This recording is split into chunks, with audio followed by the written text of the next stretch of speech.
Dah mula dah? Ya, mula the program. Sekarang ni duk meeting, nak jumpa atlet pun belum. Ada atlet yang sedang bertanding di luar negara. Ya, bila ada time frame tak? Takkan dah sampai Disember baru nak mula. Okey.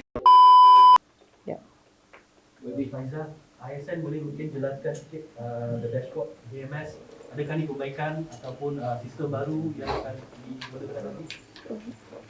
Thank you. AMS has been currently being used in podium program. So basically this is an extension of podium system into the RTG system. And I believe this is one of the evidence-based and data that we use to monitor and also to see commitment from the athletes. So it's something that I would like to provide to the committee because other than the monitoring by the coaches, they also require much data, more data from the athletes in terms of the daily intake, the daily routine, and also the performance parameters. They are all be taken into account and analyzed by the system and also by the personnel of ISN. Would we see additional or extra technocrat just given for this RTG, maybe dietitian, physiologist, to just extra monitoring, extra one of our commitments to RTG is to ensure our sport science personnel and sport medicine specialists are dedicated as per athlete's requirement. So we are ready to have our staff to be dedicated to RTG. Can I say that there will be specific ISN technocrats for RTG? Yes. Can we know the numbers who are involved for this monitoring purposes? It's going to be decided by the committee. As of now, we already roughly the number of staff, but in the end, the committee will be decided. Okay, like we say, after the meeting, then we'll let you know. If all the athletes say we don't need additional physio anymore, currently it's sufficient, then we won't go and add, So it depends on their needs. Yeah, Stuart, you want to add anything?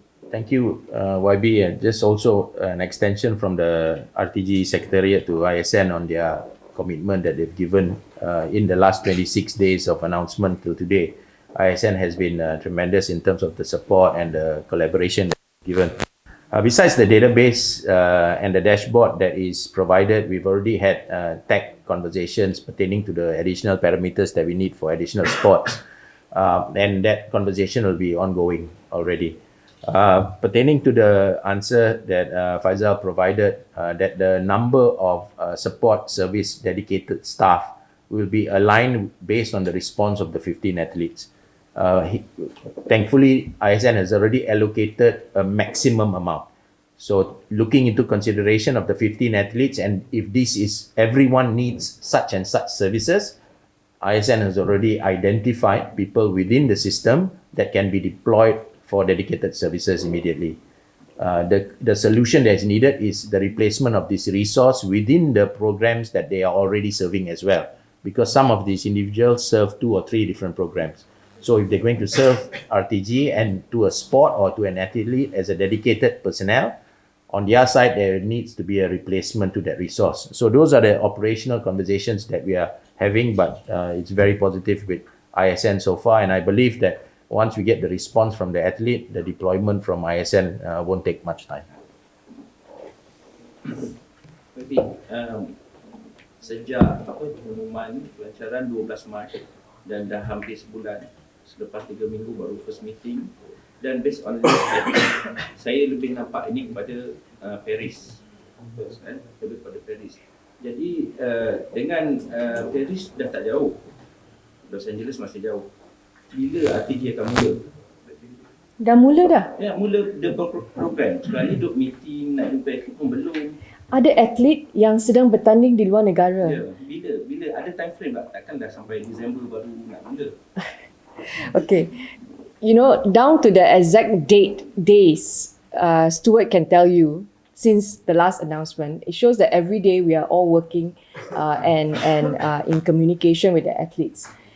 Like I said, ini bukan program podium, ini program top up.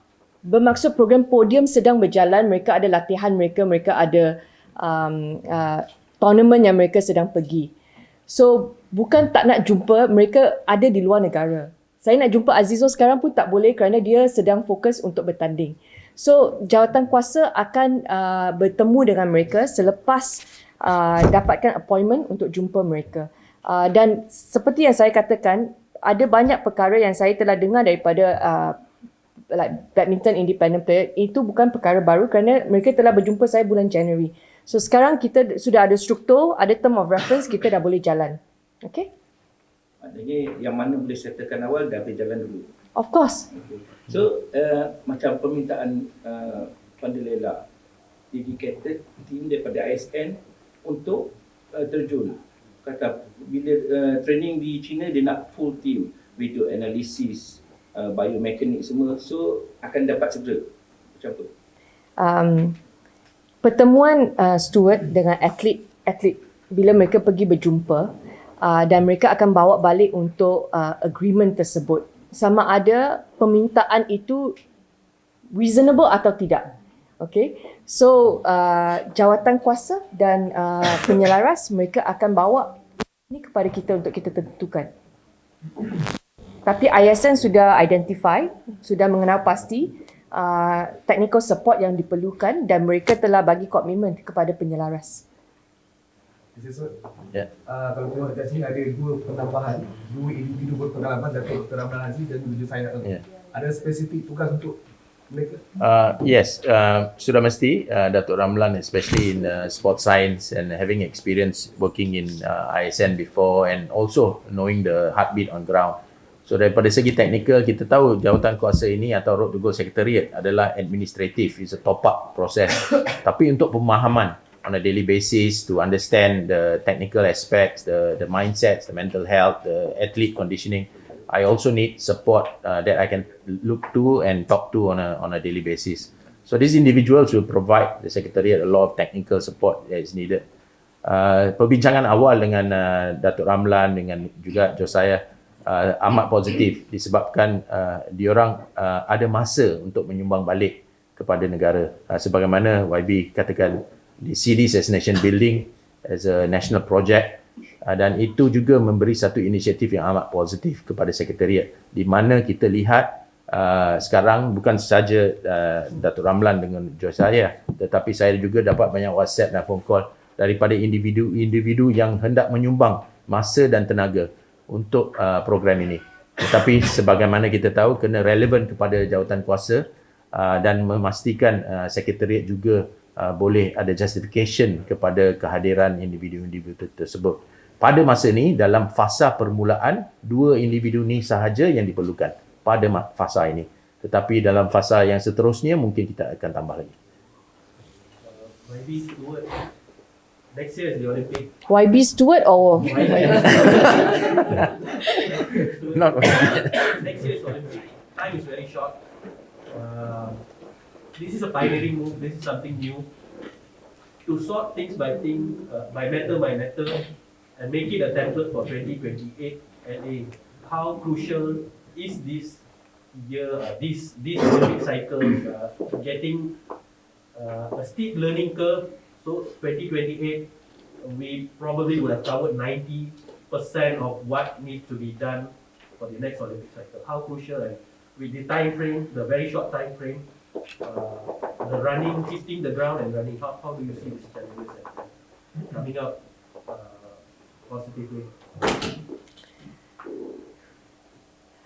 sports, right? Nobody can give you guarantee.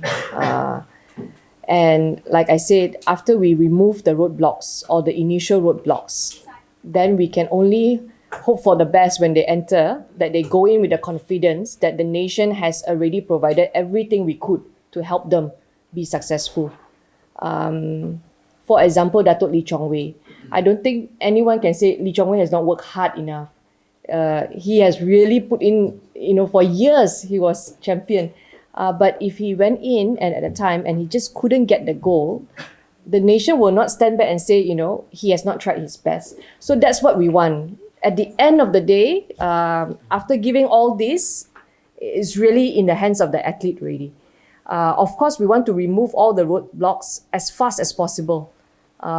From now, in a few weeks or in a few months, there will be simple roadblocks that can be removed immediately. There will be roadblocks that will take a longer time. Okay? YB, kalau kita tengok kan, sebenarnya ni of course bila Olimpik je sukan-sukan yang popular lah, terjun, badminton. Ada tak sukan-sukan lain yang YB highlight kan, macam YB kata next Olimpik first time breakdance akan ditandingkan. Kita ada atlet breakdance yang the best juga kat Asia, ada tak YB jumpa mereka ke? Dan mungkin sebab diorang, saya pernah jumpa mereka, diorang kata selalu macam dipinggirkan juga. Oh, sekarang setiap minggu saya pergi jumpa minority sport. Boleh tanya kawan-kawan media semua. I'm already doing my best and trust me, road to goal is not something that we'll let it slide. Setiap hari media tanya road to goal. So itu sebab setiap hari kita sedang bekerja behind the scene to help the athlete lah. Kita dah bagi jaminan even minority sport, if they are good, they have the talent, we want to help. Yeah. Okay. YB, kenapa program podium tak boleh remove all the roadblock tu? Yang dimaksudkan roadblock yang sangkut pada atlet ni, podium tak boleh nak remove. Kenapa? Okay. Kekangan ini ada banyak. Kalau tanya MSN mungkin ada kekangan bajet ataupun kekangan tak cukup tenaga. Okay. ISN pula ada kekangan yang berbeza. Itu sebab jawatankuasa Road to Go ini melibatkan semua pihak yang berkepentingan untuk duduk bersama supaya kita boleh selesaikan. Okay. So itu sebab roadblock sekarang, like I said, if you ask different people will tell you actually we have given a lot. It's up to the athlete. So kita tak nak salahkan sesiapa.